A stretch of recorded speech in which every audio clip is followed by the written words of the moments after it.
ತದಡಿ ಅಳಿವೆ ಪ್ರದೇಶದಲ್ಲಿ ಹೂಳು ತುಂಬಿದ್ದು ಇದರಿಂದ ಮೀನುಗಾರಿಕೆ ಬೋಟ್ ತೆರಳಲು ತೊಂದರೆಯಾಗುತ್ತಿದ್ದು ಹಲವು ವರ್ಷಗಳಿಂದ ಇರುವ ಜ್ವಲಂತ ಸಮಸ್ಯೆಯನ್ನ ಸರ್ಕಾರ ಪರಿಗಣಿಸಿ ತಕ್ಷಣ ಕ್ರಮ ತೆಗೆದುಕೊಳ್ಳುವಂತೆ ಮೀನುಗಾರರು ಆಗ್ರಹಿಸಿದ್ದಾರೆ. ತದಡಿ ಬಂದರಿನಿಂದ 1.5 ಕಿಲೋಮೀಟರ್ ಹೆಚ್ಚು ದೂರದಲ್ಲಿ ನದಿ ಸಮುದ್ರ ಸೇರುವ ಈ ಪ್ರದೇಶದಲ್ಲಿ ಬೃಹತ್ ಪ್ರಮಾಣದಲ್ಲಿ ಹೂಳು ತುಂಬುತ್ತದೆ. ಇದರಿಂದ ಮೀನುಗಾರಿಕೆಗೆ ತೆರಳುವ ಬೋಟ್ಗಳು ಈ ದಿಬ್ಬಕ್ಕೆ ಡಿಕ್ಕಿ ಹೊಡೆದು ಅವಘಡ ನಡೆಯುತ್ತದೆ. ಅಲ್ಲದೆ ಕೆಲವೊಂದು ಬಾರಿ ಬೋಟ್ ತಳಕ್ಕೆ ಮಣ್ಣಿನ ರಾಶಿ ತಾಗಿ ಹಾನಿಯಾಗುತ್ತದೆ. ಈ ಹೂಳಿನ ರಾಶಿಯನ್ನ ತೆಗೆದು ಬೋಟ್ ಸಂಚಾರಕ್ಕೆ ಅನುವು ಮಾಡಿಕೊಡಲು 2 ದಶಕಗಳ ಹಿಂದೆ ಸರ್ಕಾರ ಯೋಜನೆ ಜಾರಿಗೆ ತಂದಿತ್ತು. ಆದರೆ ಕಾರ್ಯವಾಗಿಲ್ಲ ಎಂದು ಇಲ್ಲಿಯ ಸ್ಥಳೀಯರು ಹೇಳುತ್ತಾರೆ. ಆದರೆ ಈ ಬಗ್ಗೆ ಜಿಲ್ಲಾ ಉಸ್ತುವಾರಿ ಸಚಿವರು ಆಗಿರುವ ಮೀನುಗಾರಿಕೆ, ಬಂದರು, ಒಳನಾಡು ಜಲಸಾರಿಗೆ ಸಚಿವ ಮಂಕಾಳು ವೈದ್ಯರು ಈ ಬಗ್ಗೆ ಗಮನಿಸಿ ಸೂಕ್ತ ಯೋಜನೆ ಜಾರಿಗೊಳಿಸುವಂತೆ ಮೀನುಗಾರರು ಒತ್ತಾಯಿಸುತ್ತಿದ್ದಾರೆ. 6-7 ವರ್ಷದ ಹಿಂದೆ ಇದೇ ಹೂಳಿನ ದಿಬ್ಬಕ್ಕೆ ಬೋಟ್ ಬಡಿದು ಮೀನುಗಾರರು ನದಿ ಪಾಲಾಗಿ ಮರಣ ಹೊಂದಿದ್ರು. ಅಲ್ಲದೆ ಕಳೆದ 2 ವರ್ಷಗಳಿಂದ ನಿರಂತರವಾಗಿ ಒಂದಿಲ್ಲೊಂದು ದುರ್ಘಟನೆಗಳು ನಡೆದಿದೆ. ಆದರೂ ಸಹ ಸರ್ಕಾರ ಎಚ್ಚೆತ್ತುಕೊಳ್ಳದಿರುವುದು ದುರಂತವಾಗಿದೆ. ರವಿವಾರ ಮುಂಜಾನೆ ಮೀನುಗಾರಿಕೆಗೆ ತೆರಳುತ್ತಿದ್ದ ಬೋಟ್ ಹೂಳಿನ ದಿಬ್ಬಕ್ಕೆ ಡಿಕ್ಕಿಯಾಗಿ ಹಾನಿಯಾಗಿದ್ದು ಮೀನುಗಾರರನ್ನ ರಕ್ಷಿಸಲಾಗಿದೆ. ಆದರೆ ಈ ಬಗ್ಗೆ ಮೀನುಗಾರರೇ ಪರಸ್ಪರ ಸಹಕಾರದೊಂದಿಗೆ ಹಾನಿಯಾದ ಬೋಟ್ ದಡಕ್ಕೆ ತಂದಿದ್ದಾರೆ ಎಂದು ತಿಳಿದು ಬಂದಿದೆ. ಈ ಬಗ್ಗೆ ಸಾಮಾಜಿಕ ಕಾರ್ಯಕರ್ತ ಉಮಾಕಾಂತ್ ಹೊಸಕಟ್ಟ ಮಾತನಾಡಿ, 3 ವರ್ಷದ ಹಿಂದೆ ಜಿಲ್ಲೆಯ ವಿವಿಧ ಬಂದರಿನ ಅಳವೆ ಹೂಳೆತ್ತಲು ಸರ್ಕಾರ ಹಣ ಮಂಜೂರಿ ಮಾಡಿದ್ದು ಆದರೆ ತದಡಿಯನ್ನ ಸೇರಿಸಿಲ್ಲ. ಹೀಗೆ ನಿರಂತರವಾಗಿ ತದಡಿ ಮೀನುಗಾರರಿಗೆ ಅನುಕೂಲತೆ ಒದಗಿಸಲು ನಿರ್ಲಕ್ಷಿಸುತ್ತಿರುವುದು ಖಂಡನೀಯವಾಗಿದ್ದು ಈಗಲಾದರೂ ಯೋಜನೆ ಜಾರಿ ತಂದು ಅನುಕೂಲತೆ ಒದಗಿಸುವಂತೆ ವಿನಂತಿಸಿಕೊಳ್ಳುತ್ತೇವೆ ಎಂದಿದ್ದಾರೆ. ಕರಾವಳಿ ಮುಂಜಾವು ಡಿಜಿಟಲ್ ನ್ಯೂಸ್, ವಿನಾಯಕ್ ಶಾಸ್ತ್ರಿ, ಗೋಕರ್ಣ.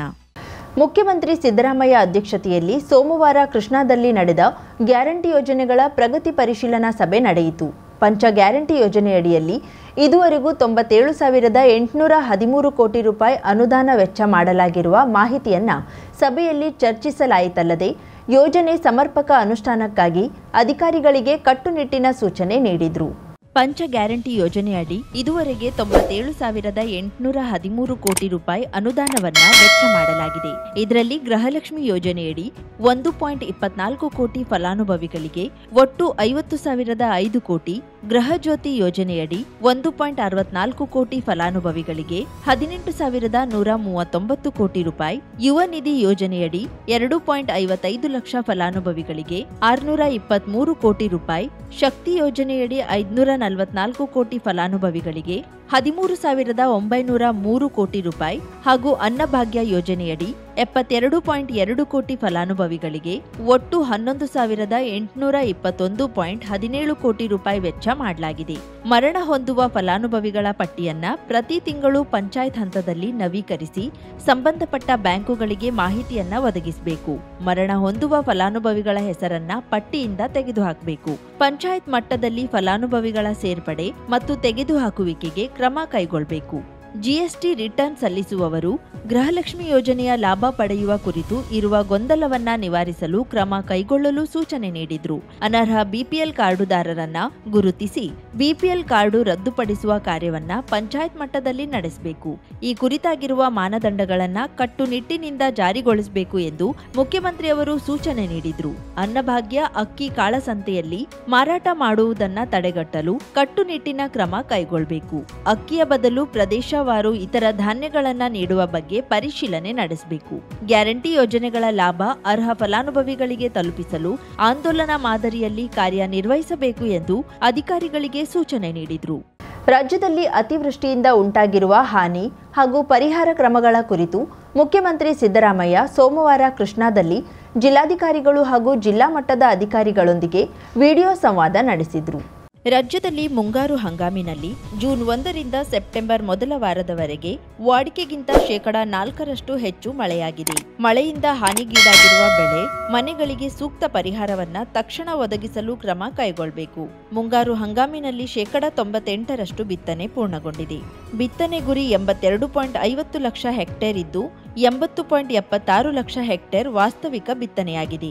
ಬೆಳೆ ಹಾನಿ ಬಗ್ಗೆ ಜಂಟಿ ಸಮೀಕ್ಷೆ ಕಾರ್ಯ ನಡೆಯುತ್ತಿದ್ದು 10 ದಿನದ ಒಳಗಾಗಿ ಪೂರ್ಣಗೊಳಿಸಬೇಕು. ಸರ್ವೆವಾರು ಜಂಟಿ ಸಮೀಕ್ಷೆ ಕಾರ್ಯ ಪೂರ್ಣಗೊಂಡ ಬಳಿಕ ನಿಗದಿತ ನಮೂನೆಯಲ್ಲಿ ಅಂಕಿಅಂಶಗಳನ್ನು ಸಲ್ಲಿಸಬೇಕು. ಹಾನಿ ಬಗ್ಗೆ ಪ್ರಾಥಮಿಕ ಸಮೀಕ್ಷೆ ನಡೆಸಲಾಗಿದ್ದು 4,80,256 ಹೆಕ್ಟೇರ್ ಕೃಷಿ ಬೆಳೆ ಹಾನಿಯಾಗಿದೆ.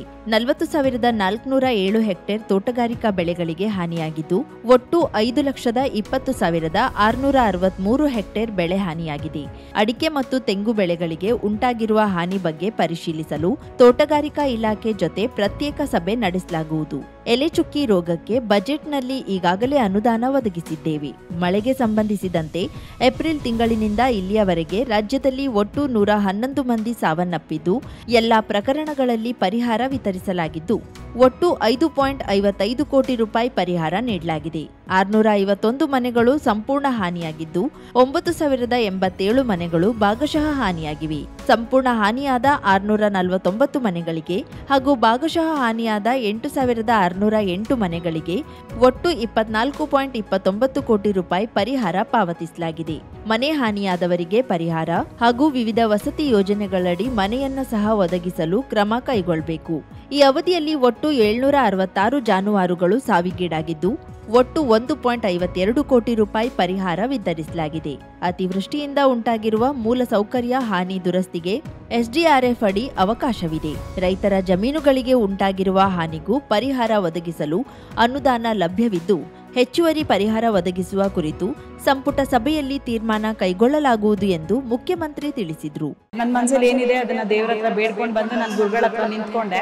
ನನ್ನ ಮನಸ್ಸಲ್ಲಿ ಏನಿದೆಯಾ ಹಾಗೆ ಪ್ರತಿಯೊಂದನ್ನು ಲೈಕ್ ನನ್ನ ಮಗಳ ಬಗ್ಗೆ ಕೇಳಬೇಕಿತ್ತು, ಮತ್ತೆ ನನ್ನ ಕೆಲಸದ ಬಗ್ಗೆ ಕೇಳಬೇಕಿತ್ತು ಅನ್ನೋ ಒಂದು ಇದಿತ್ತು ನನಗೆ.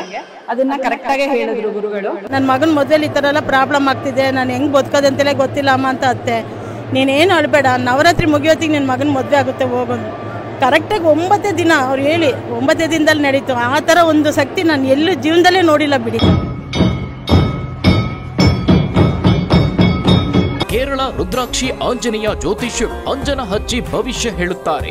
ಅಷ್ಟಮಂಡಳ ಪ್ರಶ್ನೆ, ಆರೂಢ ಪ್ರಶ್ನೆ, ತಾಂಬೂಲ ಪ್ರಶ್ನೆ, ನಾಡಿ ಶಾಸ್ತ್ರದ ಮೂಲಕ ನಿಮ್ಮ ಜೀವನದ ಯಾವುದೇ ಸಮಸ್ಯೆ ಇದ್ದರೂ ಕೆಲವೇ ದಿನಗಳಲ್ಲಿ ಸುಲಭ ಪರಿಹಾರ ಮಾಡುತ್ತಾರೆ. ಉದಾಹರಣೆಗೆ ದಾಂಪತ್ಯ ಕಲಹ, ಮನೆಯಲ್ಲಿ ಅಶಾಂತಿ, ಹಣಕಾಸಿನ ತೊಂದರೆ, ಮಾಟ ಮಂತ್ರ, ಸ್ತ್ರೀ ಪುರುಷ ವಶೀಕರಣ, ಇನ್ನು ನಿಮ್ಮ ಜೀವನದ ಯಾವುದೇ ಸಮಸ್ಯೆ ಇದ್ದರೂ ನೇರವಾಗಿ ಬಂದು ಭೇಟಿ ಮಾಡಿ. ಪ್ರಧಾನ ತಾಂತ್ರಿಕ್ ಗಣೇಶನ್ ದೀಕ್ಷಿತರು, ಕೇರಳ.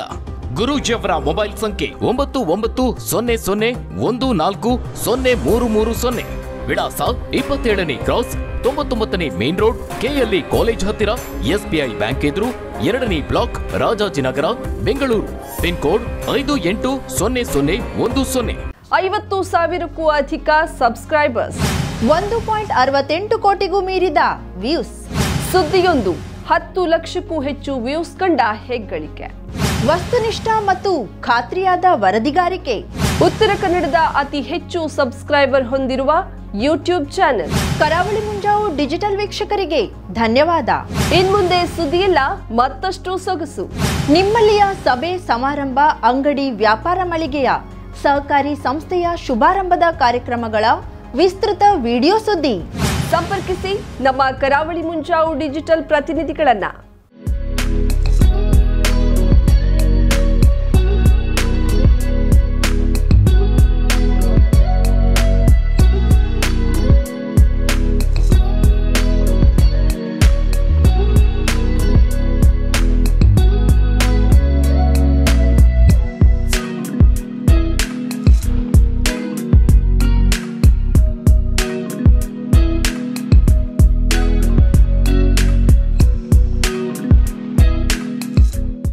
ಸಮಾರಂಭ ನಿಮ್ಮದು, ಸಂಭ್ರಮ ನಮ್ಮದು. ನೋಡ್ತಾ ಇರಿ ಕರಾವಳಿ ಮುಂಜಾವು ಡಿಜಿಟಲ್.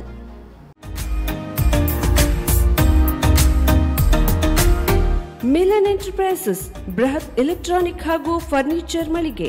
ಉತ್ತರ ಕನ್ನಡ ಜಿಲ್ಲೆಯಲ್ಲೇ ಅತಿ ಹೆಚ್ಚು ಮಳಿಗೆಗಳನ್ನ ಹೊಂದಿರುವ, ಅತಿ ಹೆಚ್ಚು ಸಂತೃಪ್ತ ಗ್ರಾಹಕರನ್ನ ಹೊಂದಿರುವ ಮೂಲಕ ಹೆಗ್ಗಳಿಕೆಗೆ ಪಾತ್ರವಾಗಿರುವ ಏಕೈಕ ಸಂಸ್ಥೆ ಮಿಲನ್ ಎಂಟರ್ಪ್ರೈಸಸ್. ನಮ್ಮ ಮಳಿಗೆಗಳಲ್ಲಿ ಪ್ರಸಿದ್ಧ ಕಂಪನಿಗಳ electronic refrigerator, washing machine, LED TV, ಎಸಿಗಳು ಲಭ್ಯ. ಭಾರತದ ಕರಾವಳಿ ಹವಾಮಾನಕ್ಕೆ ಹೊಂದಿಕೊಳ್ಳುವ ನಂಬರ್ 1 ಬ್ರ್ಯಾಂಡ್ ಆದ ಗೋದ್ರೇಜ್ ಕಂಪನಿಯ ಕಪಾಟು, ಆಫೀಸ್ ಟೇಬಲ್, ಆಫೀಸ್ ಚೇರ್, ಬ್ಯಾಂಕ್ಗಳಿಗೆ ಹಾಗೂ ಚಿನ್ನದ ಅಂಗಡಿಗಳಿಗೆ ಬೇಕಾಗುವ ಸೇಫ್ ಲಾಕರ್ಗಳು ಅತಿ ಕಡಿಮೆ ಬೆಲೆಯಲ್ಲಿ ಲಭ್ಯವಿದೆ. Teak wood sofa set, wooden dining table ಹಾಗೂ ಗ್ರಾಹಕರಿಗೆ ಬೇಕಾಗುವ ಅಳತೆಯಲ್ಲಿ ನಿಮ್ಮ ಮನೆಗೆ ಹೊಂದಿಕೊಳ್ಳುವ ಹಾಗೆ ಫರ್ನಿಚರ್ಗಳನ್ನ ಮಾಡಿಕೊಡಲಾಗುವುದು. ಕಸ್ಟಮೈಸ್ಡ್ ಕಿಚನ್, ವಾರ್ಡ್ರೋಬ್ಗಳನ್ನ ಅತಿ ಹೆಚ್ಚು ವರ್ಷಗಳ ಕಾಲ ಬಾಳಿಕೆ ಬರುವ ಹಾಗೆ ವಾರಂಟಿಯೊಂದಿಗೆ ಮಾಡಿಕೊಡಲಾಗುವುದು. ನಮ್ಮಲ್ಲಿ ಡ್ಯೂರಾಫ್ಲೆಕ್ಸ್, ಗೋದ್ರೇಜ್ ಕಂಪನಿಯ memory foam mattress, orthopaedic mattress, spring ಮ್ಯಾಟ್ರೆಸ್ಗಳು ಕಡಿಮೆ ಬೆಲೆಯಲ್ಲಿ ಲಭ್ಯ. ವಿವಿಧ ಕಂಪನಿಗಳ ನವೀನ ಮಾದರಿಯ ಮಿಕ್ಸರ್, ಗ್ರೈಂಡರ್, ಫ್ಯಾನ್, ಕುಕ್ಕರ್, ತವಾ, ಫ್ಲಾಸ್ಕ್, ಮೈಕ್ರೋ ಓವೆನ್ಗಳು ಲಭ್ಯವಿದೆ. 0% ಬಡ್ಡಿಯೊಂದಿಗೆ ಸ್ಥಳದಲ್ಲಿಯೇ ಬಜಾಜ್ ಫೈನಾನ್ಸ್ ನಿಂದ ಸಾಲ ಸೌಲಭ್ಯವಿದೆ. ಮಿಲನ್ ಎಂಟರ್ಪ್ರೈಸಸ್ ನಲ್ಲಿ ಖರೀದಿ ಮಾಡುವ ಗ್ರಾಹಕರಿಗೆ ಡಿಸ್ಕೌಂಟ್ ಮತ್ತು ಗಿಫ್ಟ್ ಜೊತೆಗೆ ಪ್ರತಿ 2,000 ರೂಪಾಯಿಗಳ ಖರೀದಿಗೆ ಒಂದು ಬಂಪರ್ ಲಕ್ಕಿ ಡ್ರಾ ಕೂಪನ್ ನೀಡಲಾಗುವುದು. ಈ ಲಕ್ಕಿ ಡ್ರಾನಲ್ಲಿ 7 ಲಕ್ಷದವರೆಗೆ ಬಹುಮಾನ ಗೆಲ್ಲುವ ಅವಕಾಶ ನಿಮ್ಮದಾಗಿರುತ್ತದೆ. ಲಕ್ಕಿ ಡ್ರಾದಲ್ಲಿ 1 ಕಾರ್, 2 ಬೈಕ್ ಮತ್ತು ರೆಫ್ರಿಜಿರೇಟರ್, ವಾಷಿಂಗ್ ಮಷೀನ್ ಸೇರಿದಂತೆ 30 ಲಕ್ಕಿ ಗ್ರಾಹಕರಿಗೆ ಬಹುಮಾನ ಗೆಲ್ಲುವ ಅವಕಾಶ. ಗ್ರಾಹಕರ ಸಂತೃಪ್ತಿಗೆ ನಮ್ಮ ಮೊದಲ ಆದ್ಯತೆ ಎನ್ನುವುದು ಮಿಲನ್ ಎಂಟರ್ಪ್ರೈಸಸ್ನ ವಾಕ್ಯ. ಉತ್ತರ ಕನ್ನಡ ಜಿಲ್ಲೆಯ ನಮ್ಮ ಶೋರೂಮ್ಗಳಾದ old Mahalakshmi super market, Mulla stop ಹತ್ತಿರ, ಕಾಜುಬಾಗ್, ಕಾರವಾರ, ಅಗ್ರಿಕಲ್ಚರ್ ಆಫೀಸ್ ಎದುರುಗಡೆ, ಮಾಸ್ತಿಕಟ್ಟೆ ರೋಡ್, ಹೊನ್ನಾವರ, ಸೀಮಾ ಕಾಂಪ್ಲೆಕ್ಸ್ ಹತ್ತಿರ, Moni Basti main road, Bhatkal, Indian bank ಎದುರು, CP Bazar road, Sirsi, JS building, JN road, Dandeli, KS building, Motikeri road, Haliyal. ಇಲ್ಲಿಗೆ ತಪ್ಪದೇ ಭೇಟಿ ನೀಡಿ ಸಂತೃಪ್ತರಾಗಿ.